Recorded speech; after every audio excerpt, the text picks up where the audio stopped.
मईशत और सियासत का बड़ा गहरा जोड़ है। आज बोलने में थोड़ी लुकनत होगी, मुंह में चोट लग गई, पता नहीं किसी दुश्मन की नज़र लग गई, ऐसा लगता है।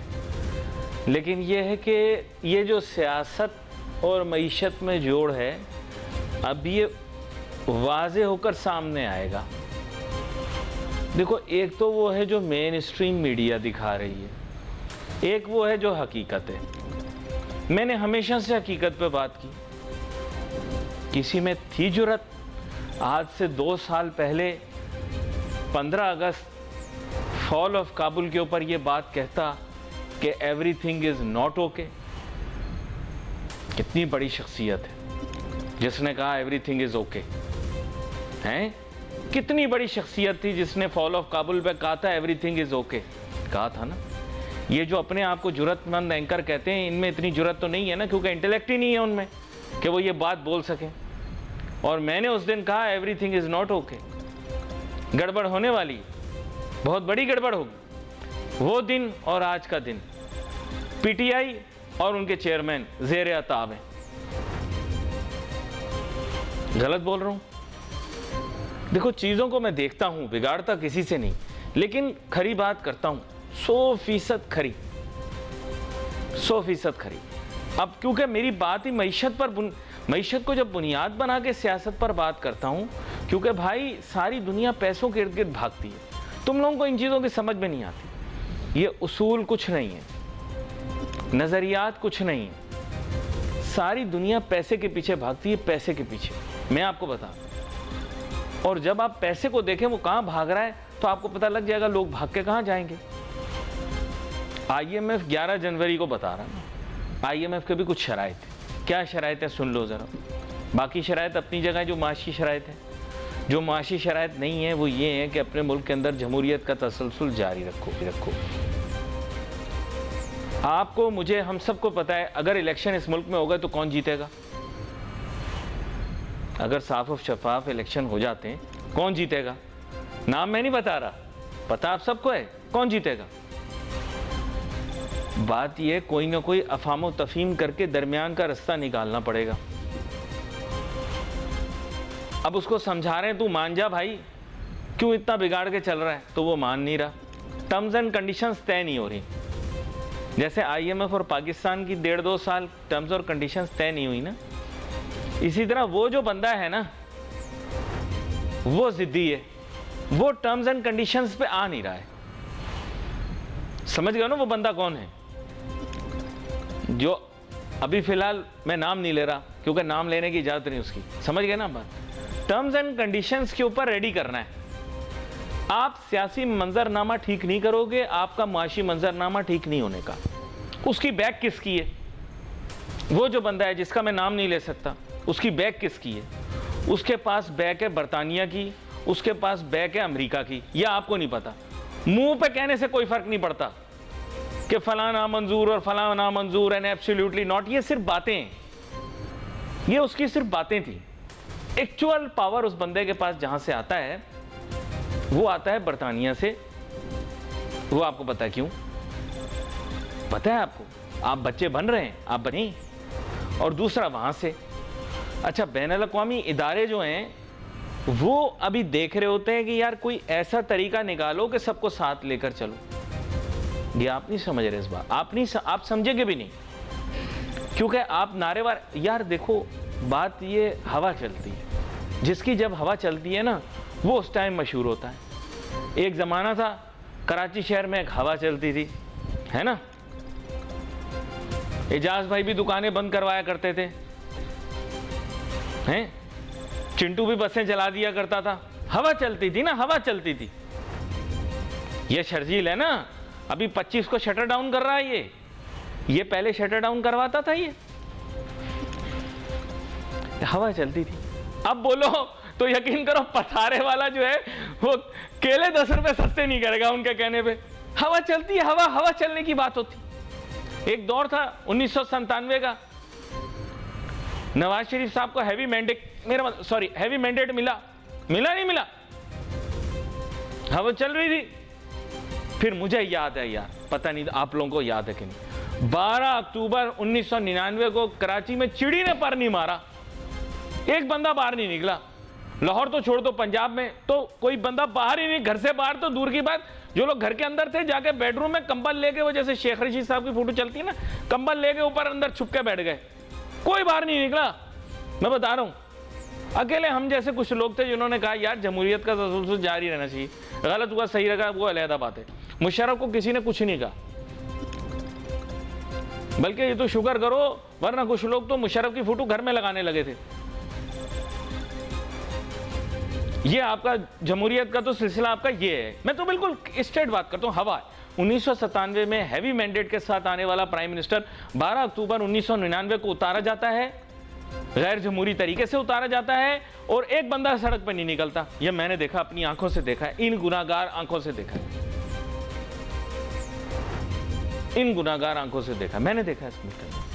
अरे ये हवा चलती है जब जिसकी चलती है, घबराना नहीं चाहिए। यही अक्टूबर 2011 था, गलत बोल रहा हूं? इससे पहले जिस बंदे का मैं नाम नहीं ले सकता, एक सीट की पार्टी चलाता था। गलत बोल रहा हूं? गलत बोल रहा हूं? ये बंदा जिसका मैं नाम नहीं ले सकता, 2011 अक्टूबर से पहले एक सीट की पार्टी थी इनकी। उसके बाद हवा चली। अरे हवा से नहीं डरते यार, हवा जब चलती है तो बंदा स्वेटर पहन लेता है, जैकेट पहन लेता है, हवा से नहीं डरना चाहिए। अब हालात को ठीक करना है।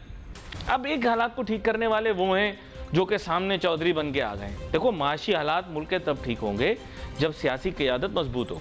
आपने निगोशिएट करना है। अगर 11 जनवरी को कुछ उन्होंने हमारे हिस्से दाने डाल भी दिए तो भाई उसके बाद तो फिर रीनिगोशिएट करना पड़ेगा।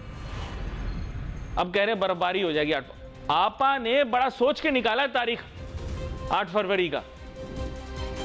क्या कहते हैं इसको, क्या कहते हैं, ये क्या कहती किट्टू राव, क्या कहती बदशगुनी, बदशगुन है 8 फरवरी को इलेक्शन करवाना। अब ये मैं इन चीजों में बिलीव नहीं करता, इल्मुल आदाद और ये सब, मैं इन चीजों में बिलीव नहीं करता, लेकिन उन्होंने बड़े सोच के तारीख निकाली है। ये दोनों तारीखें मैं आपको बता दूं कि आप किसी ज्योतिषी को मगर किसी इल्मुल माहिर फल्कियात को दिखाएंगे, वो आपको कहेगा ये दोनों दिन बहुत ही खराब हैं। जो भी शख्स सियासतदान इस इलेक्शन में पार्टिसिपेट करे 14 फरवरी या 8 फरवरी को, दोनों के लिए ये सियासत, उनकी सियासत के लिए बहुत नुकसानदेह होगा। जो भी 14 फरवरी और 8 फरवरी की तारीख में इलेक्शन में पार्टिसिपेट करेगा उसके लिए बहुत ही बुरे साबित होंगे ये इलेक्शन। नहीं समझ में आई? देखो, मैं इन लोगों के साथ ना उठता बैठता हूं। मैं इन लोगों की ये इल्म विल्म में, इसमें बदशगुनी, ये वो, इन चीज़ों में मैं बिलीव नहीं करता। मैं बिल्कुल क्लियर बात कर रहा हूँ, लेकिन इनके इल्म से मैं वाकिफ हूँ। इनका जो इल्म है ना, वो इल्म मैंने इनसे पूरा सीखा। ये क्या कर रहे हैं? अब आप कहेंगे यार अली भाई कैसी स्टूपिड बातें कर रहे हैं आप, मुल्क के अंदर मईशत की बात करते हैं आप, इक्तसादियात यूनिवर्सिटियों में पढ़ाते हैं, पाकिस्तान की टॉप यूनिवर्सिटियों में पढ़ाते हैं आप, फाइनेंस पढ़ाते हैं, आपके लेक्चर इंटरनेशनली चलते हैं, बातें आप कर रहे हैं इल्मुल आदाद, इल्मुल फल्कियात, जादू टोना। ओ भाई, हमारा मुल्क चली इस जादू टोने पे रहा है। मैं कह रहा हूं, ऑडियो लीक्स बता रही हैं, आपका काम चली इस पे रहा है। मुर्शद मुर्शद, ये क्या चल रहा है आपका मुल्क में? आज बोल दिया पहाड़ों में रहो, ये सारे सियासतदान यही कर रहे हैं। आज बाबा ने बोल दिया पहाड़ों से नहीं उतरना, तो सियासी जमात का लीडर जाके इस्लामाबाद में बैठ गया। अब वो जा नहीं रहा, वापस ही नहीं जा रहा कराची। लोग बुला रहे हैं सर कराची आ जाएं, कराची आ जाएं, हालात खराब है। नहीं भाई, बाबा ने बोल दिया पहाड़ों में रहना है। मैं आपको बता, ये इस मुल्क में हो रहा है, ये इस मुल्क में हो रहा है। गेट पर एक घर है इस्लामाबाद की पहाड़ियों में, एक घर है, पता है आपको? उसके गेट पे लोग जाते हैं जी, आज हमारी अपॉइंटमेंट थी, अब तो नहीं जाते, बंदा अंदर है।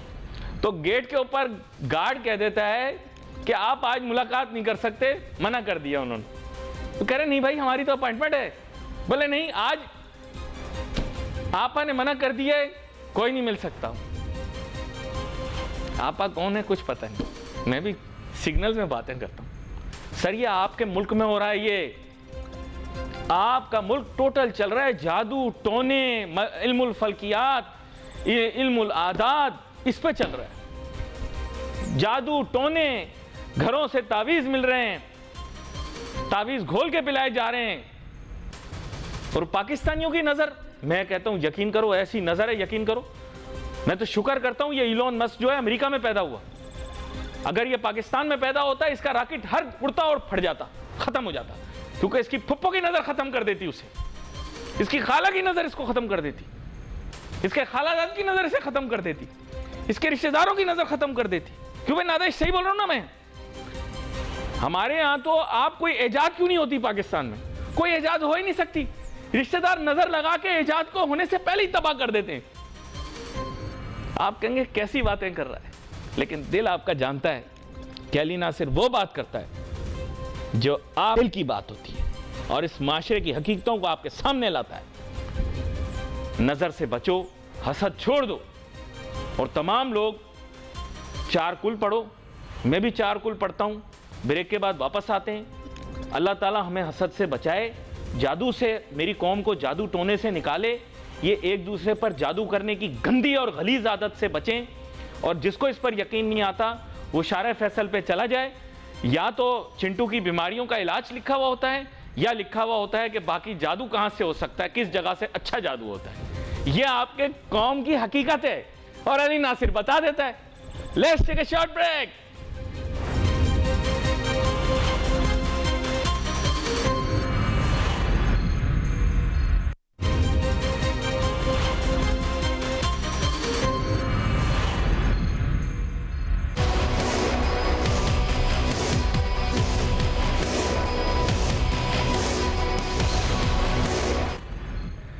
नाजरीन, welcome back after the break.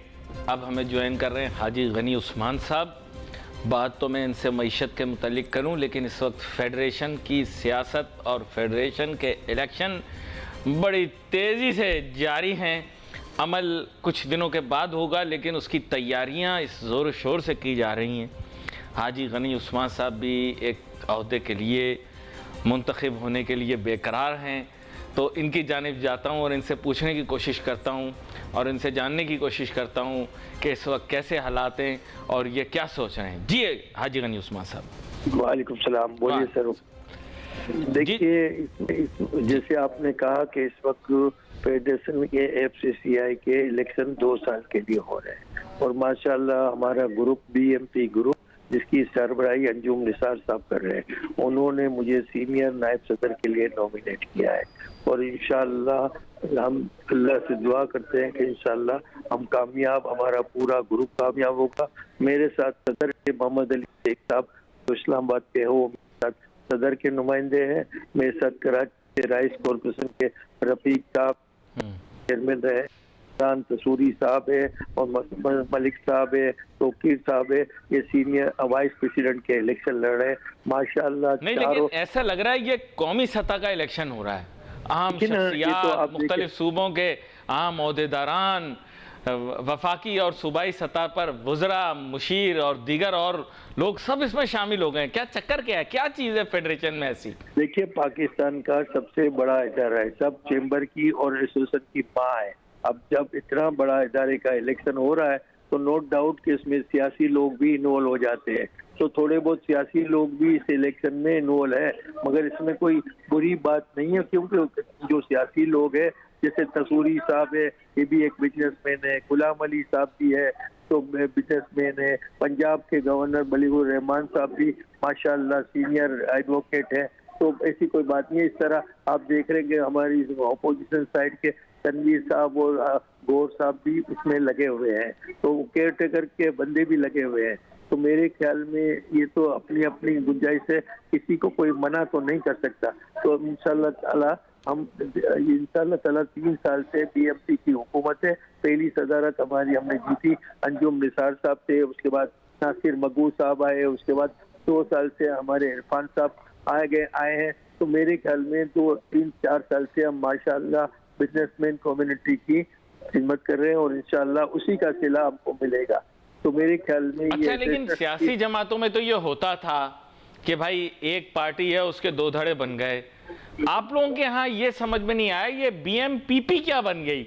मतलब तो ये बीएमपीपी क्या चीज है, ये मुझे देखिए समझाएं। सुने, पहले हमारे खिलाफ ये आपसे जब नासिर मक्कू साहब लड़े थे तो ये जाहिद साहब और साकिब मक्कू साहब हमसे मुकर के वो फिर इसी ग्रुप में चले गए थे बीएमजी में, और आपने देखा कि उस वक्त भी वो कह रहे थे कि हमारे पास 80-90 वोट है तो 5-10 वोट नहीं निकले। अल्लाह मियाँ ने हमारे नासिर मक्कू साहब को कामयाब किया और दूसरी बार, एक बार लोटे बने, दूसरी बार भी वो लोटे बने। तो मेरे ख्याल में लोटों का अंजाम तो आप समझते ही हैं कि इनको अगर जो कोर कमेटी ने 20 आदमी ने अगर जो मेरी फेवर में फैसला किया तो इनको अगर जो टिकट नहीं मिली तो वो जाके वहाँ लोटे बन गए और उनके पास कोई कैंडिडेट नहीं था। वो उन्होंने मुझे भी तोड़ने की कोशिश की, मगर मेरे नेचर से आप 25 साल से या 30 साल से वाकिफ है कि मैं किस टाइप का आदमी हूँ। पहले मुझे इन्होंने ऑफर की कि आपको टिकट नहीं देंगे तो आप हमारे साथ आ जाए, तो मैं तो बिकने वाला आदमी नहीं हूँ, आपको बताया। जी जी। अच्छा, मैं ये जानना चाह रहा हूँ कि बुनियादी तौर पर ये इलेक्शन जो है बड़ा, ये आपको क्या लग रहा है, कांटे की टक्कर होगी या आप लोगों का एडवांटेज या पलड़ा बहुत भारी है? अल्लाह की मेहरबानी से इस वक्त हम इजीली इलेक्शन जीत रहे हैं। मतलब बलूचिस्तान हमारे साथ है, सरहद ओपनली हमारे साथ है, और माशाल्लाह पंजाब के भी अभी इन्होंने पंजाब में 2 फंक्शन हम लोगों ने किए माशाल्लाह। एक फंक्शन में 48 वोटर आए थे और दूसरा फंक्शन हुआ उसमें 40 वोटर आए थे, और मेरे ख्याल में हमें गुजरानवाला, रावलपिंडी, इस्लामाबाद, गुजरात और मुल्तान और फैसलाबाद वहाँ से भी काफी सपोर्ट है।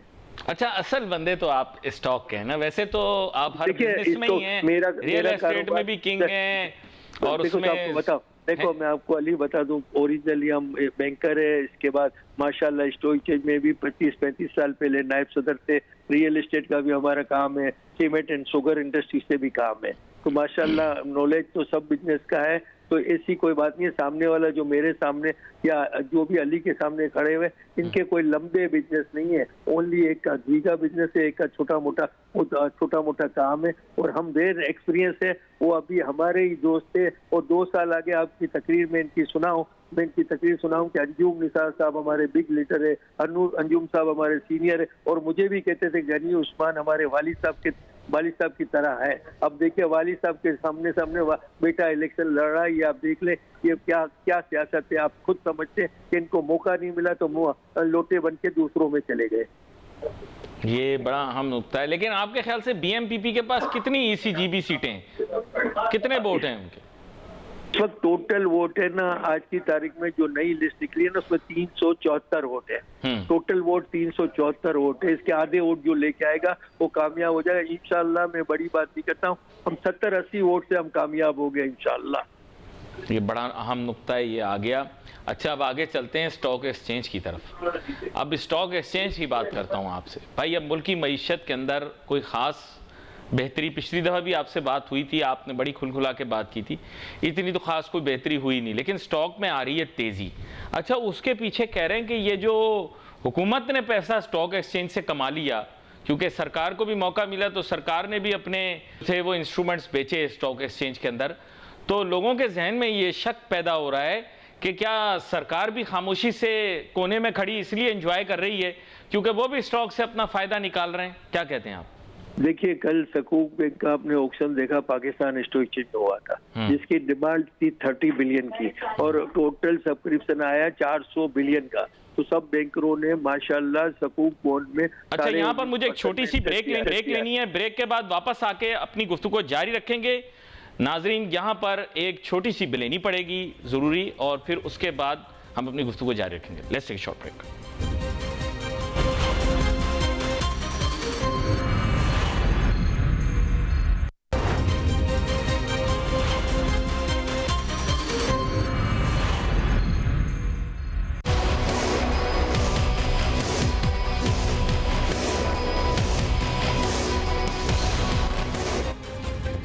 अब एक अहम नुक्ते के ऊपर तो बात हुई जो कि बताया हाजी गनी उस्मान साहब ने, लेकिन सर बात यह है कि एससीसीपी के कांधों पर एक बहुत बड़ी जिम्मेदारी है। आपके साथ तो ये बात कर सकता हूँ और किसी के साथ कर नहीं सकता।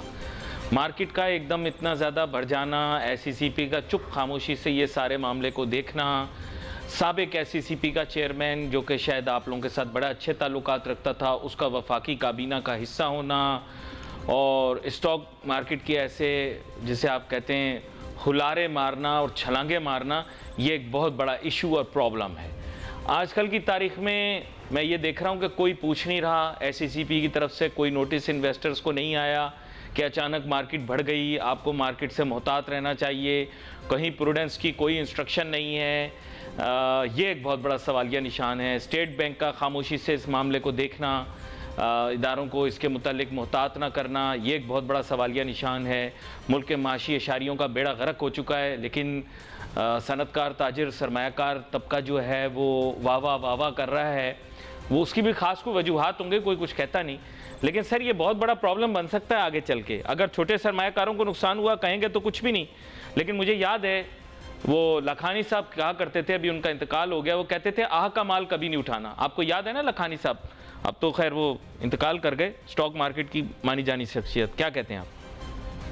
आपने जो बातें की ना, सिक्योरिटी एक्सचेंज ये देखती है कि जो भी काम हो रहा है वो बाकायदा सिक्योर मेंबर्स को पेज अकाउंट से पैसे मिल रहे हैं, पेज अकाउंट से चेक जा रहे हैं। और अभी भी मैं कहता हूं कि जो पहले का इंडेक्स था और अब के इंडेक्स में काफी फर्क है। तो मेरे ख्याल में ये कोई ऐसी भेड़ चाल वाली तेजी नहीं है। लेकिन रोज 1-1 हजार पॉइंट बढ़ना सर कोई इंसाफ नहीं है। ये आज सुबह ये तो एक तमाशा है, मजाक है। आज सुबह आपने देखा था, आज सुबह देखा था कि 1000 पॉइंट घट गई थी और अभी मार्केट क्या हो गई ये भी आप देख रहे हैं। तो मेरे ख्याल में ऐसी कोई बात नहीं है। हुकूमत देखिए ना, इंटरनेशनल इन्वेस्टर को भी अब पता चल गया है कि पाकिस्तान में अब रुपया डीवैल्यू नहीं होगा, वही रेंज पे रहेगा। तो दुनिया में इनको 2-3% की यील्ड मिलती है और पाकिस्तान में अभी भी डिविडेंड की यील्ड 11.5% की एवरेज डिविडेंड है। तो उनका भी इंटरेस्ट है और लोकल इंस्टीट्यूट का भी इंटरेस्ट है। अभी भी मैं देख रहा हूँ कि शुगर इंडस्ट्री के और बैंकों के शेयर अभी भी सस्ते मिल रहे हैं, अभी भी उसमें 20-40% की बढ़ने की और गुंजाइश है। और इंशाल्लाह आप ये देखेंगे। तो मेरे ख्याल में कोई ऐसी बात नहीं है कि सिक्योरिटी एक्सचेंज क्यों बीच में इंटर करे, स्टेट बैंक क्यों बीच में इंटर करे। ये तो एक इंडिविजुअल इदारा है और इंडिविजुअल सिस्टम से काम हो रहा है और अभी किसी का डिफॉल्ट होने का खतरा है और अभी बाकायदा बड़ा कंट्रोल है, मतलब स्टॉक एक्सचेंज का। आपके ख्याल से रिस्क कंट्रोल मेजर्स जो हैं वो इन प्लेस हैं? इन प्लेस है बिल्कुल। अब ऐसा नहीं है कि पहले के जमाने में जो आउटक्राई सिस्टम होती थी और ये और भेड़चाल चल गई और लोगों ने पैसे जमा नहीं करे और लोग डिफॉल्ट हो गए चले गए, वो 2012 वाला जमाना नहीं है। अच्छा, एक चीज़ क्लियर और आपने करनी है। लोग इसके बारे में बड़े कंफ्यूज हैं, खबरें बना रहे हैं, कहानियां बना रहे हैं। ये जितना मार्केट में पैसा आ रहा है स्टॉक एक्सचेंज के अंदर, ये वाइट पैसा है, ब्लैक पैसा मार्केट में नहीं आ सकता। लोगों को शायद ये बात समझ नहीं आ रही। जी, है ना? सही कह रहा हूँ? देखिए मैं आपको बताओ, देखो अली आप 100% करेक्ट कह रहे हैं। आपको कोई मेंबर कैश पैसे ना जमा कर सकता है, ना आपका सेल में कैश पैसे आपको दे सकता है। आपको अपने नाम का पेज अकाउंट का चेक देगा, तो पेज अकाउंट का चेक मिलेगा। आप मेंबर को पेज अकाउंट का चेक देंगे तो ही आप ट्रेडिंग कर सकते हैं, इसके बगैर आप ट्रेडिंग कर ही नहीं सकते। ये देखे ना, ये चीज लोगों को क्लियर होनी चाहिए। मेरे ख्याल क्लियर है ना? आपके अभी आपके मीडिया के जरिए मैं आपको क्लियर करा रहा हूँ ना कि आपने जो सवाल किया। बिल्कुल, बहुत अहम बात की है और मैं हमेशा गनी उस्मान साहब, इसीलिए आप आसान अल्फाज के अंदर बहुत लंबे पैगाम को समेट के बता देते हैं।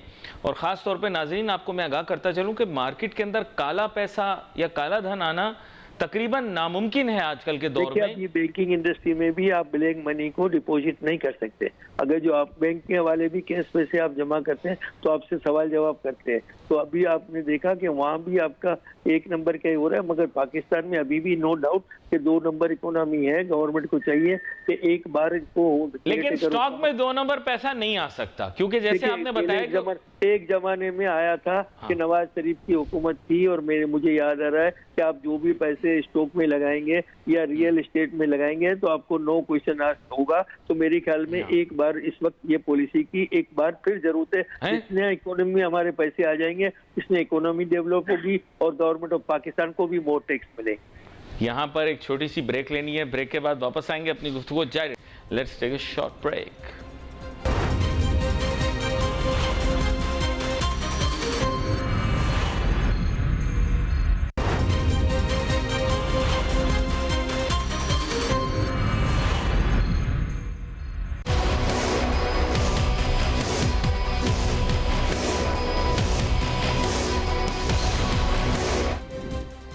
बड़ी मज़ेदार गुफ्तगू हो रही है हाजी गनी उस्मान साहब की तरफ के साथ, और मज़ेदार किस्म की गुफ्तगू के अंदर गनी उस्मान साहब अब इस तरफ भी आएँ थोड़ा सा। बात ये, और तो किसी प्रोग्राम के अंदर इस बारे में डिस्कशन नहीं होती, आपके साथ हो जाती है। भैया रियल एस्टेट का सत्यानाश हो गया, लोगों की ज़मीनों की वैल्यू गिर गई, पीर बाबा की हाउसिंग सोसाइटी का तो बिल्कुल ही सत्यानाश हो गया। तो समझ कुछ आ नहीं रहा, और पूरे पाकिस्तान के हालात यही हैं। हर जगह जहां हाउसिंग सोसाइटियां पिछले 5-6 साल से जितना मर्जी माल कमा रही थीं, अचानक उनके कागजात ख़राब हो गए, गलत हो गए। पिछली दफ़ा भी आपसे बात हुई, हालात पिछली दफ़ा जितने ख़राब थे अब उससे ज़्यादा गड़बड़ हो चुके हैं। लोग बड़े परेशान हैं, लोगों का पैसा सारा फंस गया है। भैया सारे पैसे का मसले का हल तो निकालो, स्टॉक एक्सचेंज के ज़रिए तो आप लोगों ने अपना काम दिखा दिया, अब रियल एस्टेट वाले कहाँ जाएं? जी माइनस होने की वजह क्या है? तो पाकिस्तान में 22% मार्कअप रेट हो गया है, और 22% मार्कअप रेट बैंक के आपको, बैंक में आप डिपोजिट करते हैं तो नेट आपको 20% इनकम दे रही है। तो इसकी वजह ये है और कोई वजह नहीं है। अब इंशाल्लाह ताला मेरी फोरकास्ट है कि 12 तारीख को जो मॉनेटरी पॉलिसी आ रही है उसमें डिस्काउंट रेट में 1 से 2% के अंदर कमी होगी। नहीं, ये आपकी उम्मीद है, ये आपकी उम्मीद है, ये हकीकत नहीं है। ये नहीं, सही बताएं आप। देखिए कल फैसला 12 तारीख को फैसला आएगा, तो मैं एडवांस में तो नहीं कह सकता। एक मेरी सोच है और मेरे कैलकुलेशन है कि उसमें कमी आई, और कमी आने से मुझे लगता है कि आने वाले 4, 6, 8 महीने में पाकिस्तान में फिर 12 से 15% के अंदर डिस्काउंट रेट आ जाएगा। अच्छा, ये मतलब जाहिर बात है आपकी ख्वाहिश, और इसके नतीजे में मईशत के लिए क्या क्या होगा, क्या अच्छाइयाँ? देखिए मईशत के लिए, इंडस्ट्रियल डेवलपमेंट के लिए बेनिफिट होगा, स्टॉक एक्सचेंज को बेनिफिट होगा, रियल एस्टेट को बेनिफिट होगा। जो लोग बैंकों में डिपॉजिट करके अपने बिजनेस में से निकल रहे हैं, छोटे मोटे एसएमई कारोबार नहीं हो रहे हैं, तो मेरे ख्याल में ये हुकूमत को भी चाहिए कि जितना जल्दी चाहिए डिस्काउंट रेट को कम कराए। इससे मईशत में पैसा आएगा, हुकूमत को भी फर्दर नए टैक्स मिलेंगे, अनएम्प्लॉयमेंट भी दूर होगा, स्ट्रीट क्राइम भी कम हो जाएगा। लेकिन गवर्नमेंट तो पहले ही इतनी ज़्यादा डोमेस्टिक डेट कैरी कर रही है, वो तो पहले से ही परेशान है। वो कह रहे हैं आपने इतना ज़्यादा डोमेस्टिक डेट ले लिया है तो गलती हुकूमत की है, उसने इतना डोमेस्टिक डेट ले लिया, उस पर अब रेट की इम्प्लीकेशन इतनी ज़्यादा, इम्पैक्ट इतना ज़्यादा है। क्या कहते हैं आप?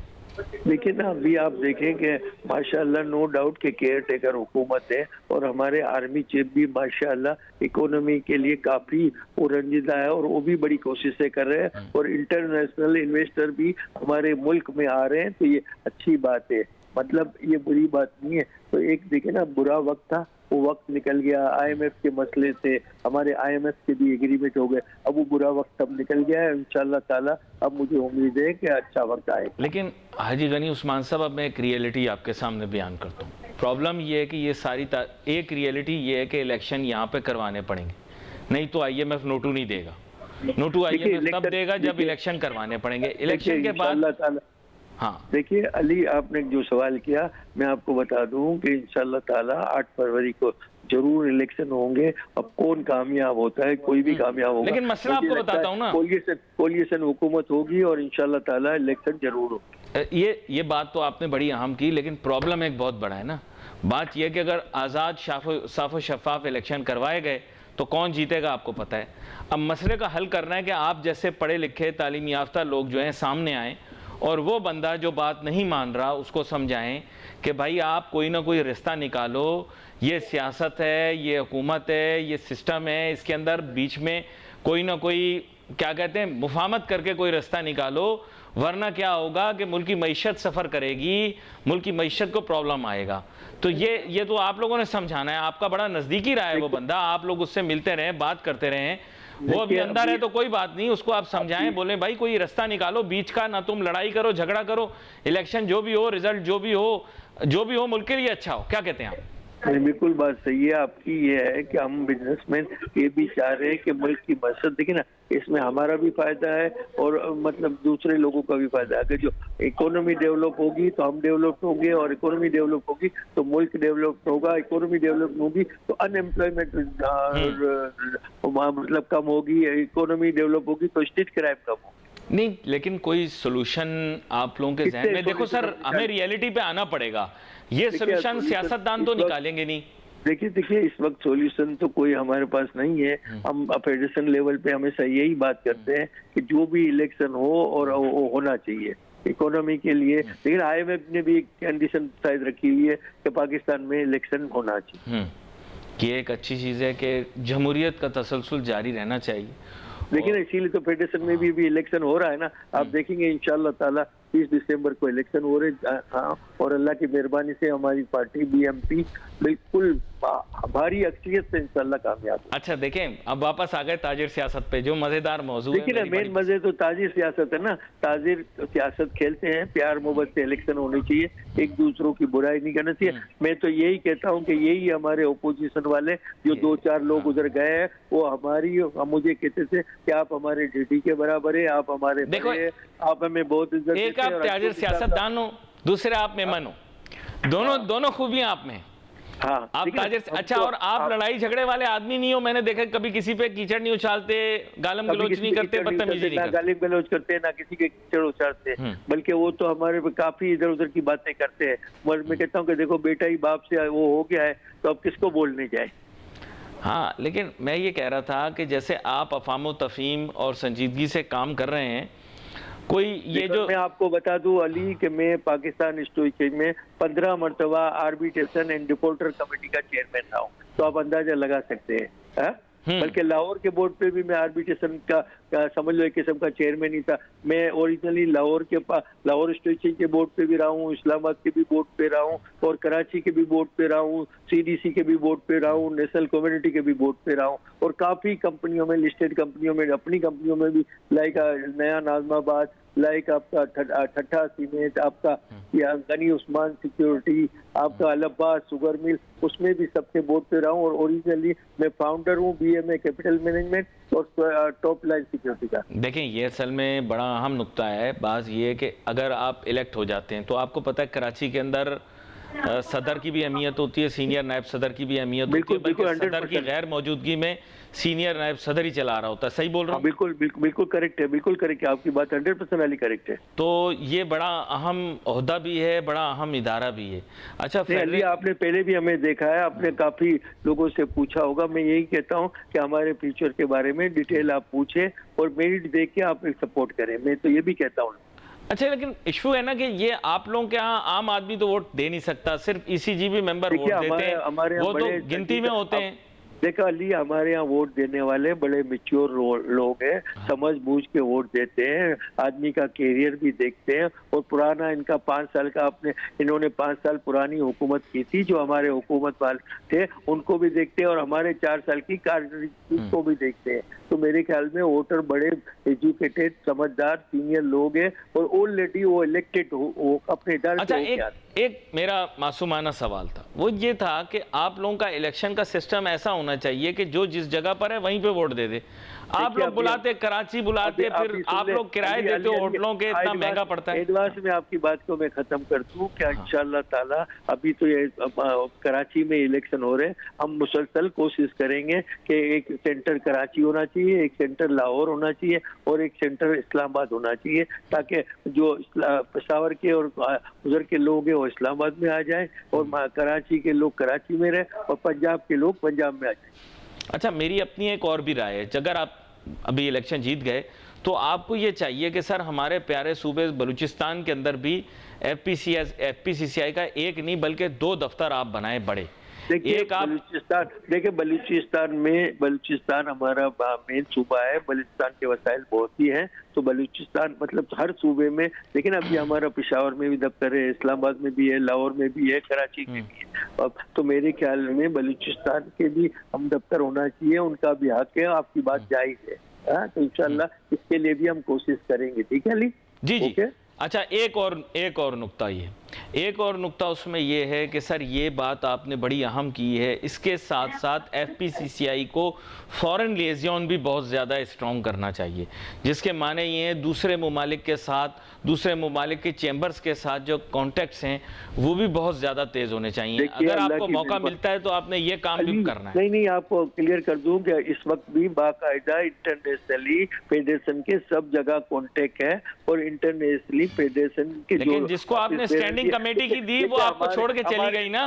हमारे सदर नासिर मकबूल साहब आए ने, आपने देखा उन्होंने एक रिसर्च बनाया, आरडी डिपार्टमेंट बनाया, उसमें अभी 30-35 आदमी हमारे पास काम कर रहे हैं, 12-13 पेपर हमने निकाले हैं, गवर्नमेंट पाकिस्तान भी उसको एक्सेप्ट कर रही है, उसमें भी हमारी नुमाइंदगी आगे बढ़ रही है। इंशाल्लाह ताला हम ये भी कोशिश करेंगे कि हमारा सदर है ना वो बाकायदा मतलब कैबिनेट का एक नुमाइंदा होना चाहिए, ये हर मीटिंग में एज ए विजिटर उसको साथ बिठाना चाहिए और हमारा जो भी बिजनेसमैन का ओपिनियन है उसको आगे बढ़ाना चाहिए। तो ये भी हमारी ख्वाहिश है कि इंशाल्लाह ताला आगे वाले जो भी हुकूमत आएगी उनसे भी हम पूरी कोशिश करेंगे, क्योंकि फेडरेशन एक पूरा पाकिस्तान की मदर बॉडी है। अच्छा, एक और गुजारिश मैंने करनी, मैं ये कहता हूं कि देखें इलेक्शन होते हैं, लड़ाई झगड़ा होता है, बातचीत होती है, आप तो ठंडे मिजाज के आदमी हैं, लेकिन जब इलेक्शन जीत जाए ना तो फिर कोशिश करें कि जो मुखालिफ पार्टी भी जो है, जो अपोजिशन है, उनके लोगों को भी लें, उनको भी कुछ स्टैंडिंग कमेटियां दे दें, ताकि उनके दिल में हसरत नहीं रह जाए कि उन्होंने कुछ किया नहीं, उनको भी थोड़ा खुश कर दें। जो देखिए हमारे ओपोजिशन वाले की कोई जायज बात होगी तो मेरा एक ही ओपिनियन है कि रिजनेबल पॉइंट इनके हैं तो उन पॉइंट को भी हम कंसीडर करेंगे। ऐसा नहीं कहेंगे कि भाई आपसे तो हम बात करने को तैयार हैं, हम तो उस नेचर के लोग नहीं है, आपको बहुत ही पता है। और क्योंकि हम एक दूसरे के फैमिली फ्रेंड भी है जो रूलिंग पार्टी और ओपोजिशन है। ये बड़ी अहम बात थी, आपका बहुत शुक्रिया, आप हमारे साथ शामिल हुए। नाजरीन, we wait for your messages on Ali Nasir. हमारी टीम को इजाज़त दीजिए, अल्लाह हाफ़िज़।